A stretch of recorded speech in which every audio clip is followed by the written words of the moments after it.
আমার আমার রুমে গিয়েছিল হিন্দি ভাষীরা, মানে সমস্ত সৈনিক মিলে এই হত্যাকাণ্ড ঘটাতে পারে না। আমি নিজে সবচেয়ে বড় প্রমাণ। হ্যাঁ, আমার রুমে গিয়েছিল হিন্দি ভাষীরা।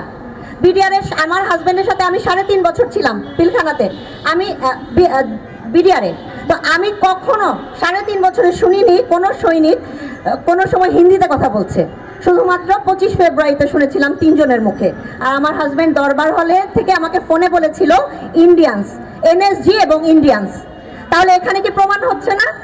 আর আমার কোনো স্টেটমেন্ট 9 সালে নেওয়া হয়নি। আর এখন আমি যতগুলো কথাবার্তা বলছি মিডিয়াতে, আমার কথাগুলোকে কাট করা হয়, ঠিক মতো বলতে দেওয়া হয় না।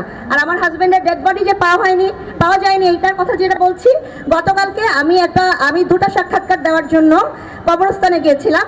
আমার সেটা এখন পর্যন্ত প্রচার করতে দেওয়া হয়নি আইএসপিআর থেকে। আপনারা কি বুঝতে পারছেন কোথায় বাধাটা?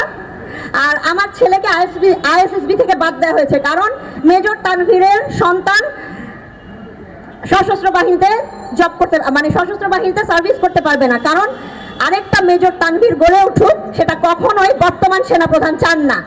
আমাদের জীবনটা সম্পূর্ণভাবে শেষ করে দেওয়া হচ্ছে। হ্যাঁ, আমাদেরকে আমরা পুরাটাই মানে নিরাপত্তাহীনভাবে মানে আছি। আমার বাসার নিচে সবসময় লোকজন থাকে। আপনারা কি বুঝতে পারছেন যে আমরা কোথায় আছি? আজকে রাওয়ার বক্তব্যই প্রমাণ করে দেয় যে উনি কি ধরনের। বাট ইফ, হ্যাঁ, ফুল স্টপ, এটা কোন ধরনের সেনা প্রধানের কথা হতে পারে? ধন্যবাদ।